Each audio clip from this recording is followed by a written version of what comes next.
मी Valmik Karad Kaij police स्टेशनला खोटी खंडणीची फिर्याद दाखल झालेली आहे। मला अटकपूर्वचा अधिकार असताना मी सीआयडी ऑफिस पुणे पाषाण रोड इथं सिलेंडर होत आहे। संतोष भैया देशमुखांचे जे कोणी मारेकरी असतील त्यांना अटक करावी, त्यांना फाशीची शिक्षा द्यावी।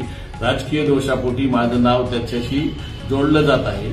पोलीस तपासात जे निष्कर्ष दिल्यानंतर मी जर दोषी दिसलो तर न्यायदेवतांनी मला जे शिक्षा देईल ती मी भोगायला तयार आहे।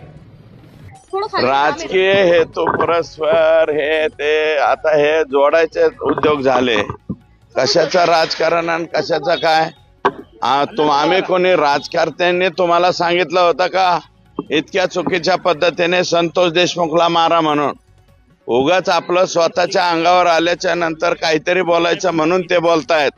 माझं मत असं आहे, तुम्हाला कोणी उद्योग सांगितला होता? ही अशीच घटना ऑक्टोबर 2023 ला माझ्या मतदारसंघातील पाटोदा तालुक्यामधून घडली होती। O2 कंपनी होती। O2 कंपनीचे बंडगर नावाचे अधिकारी असेच उचलून चालले होते।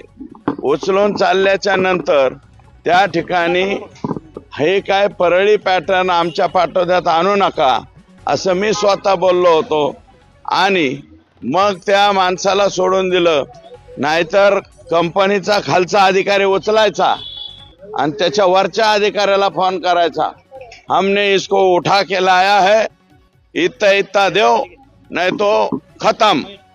अशा प्रकारच्या धमक्या ह्या पचल्यामुळं ही आता 2 कोटीची खंडणी मागण्याची यांची हिंमत झाली। त्यातले 50 लाख रुपये मला वाटतं ऑलरेडी पोहोच झालेले होते। राहिलेल्या 1.5 कोटीसाठीच ही माणसं कोणी पाठवली होती? हे आकांनीच पाठवली होती। त्याच्यामुळं आका ऑटोमॅटिकली मला वाटतं या गुन्ह्याच्या बाहेर राहतील असं मला वाटत नाही। मंत्री महोदयांनी मोक्याची घोषणा केलेली आहे।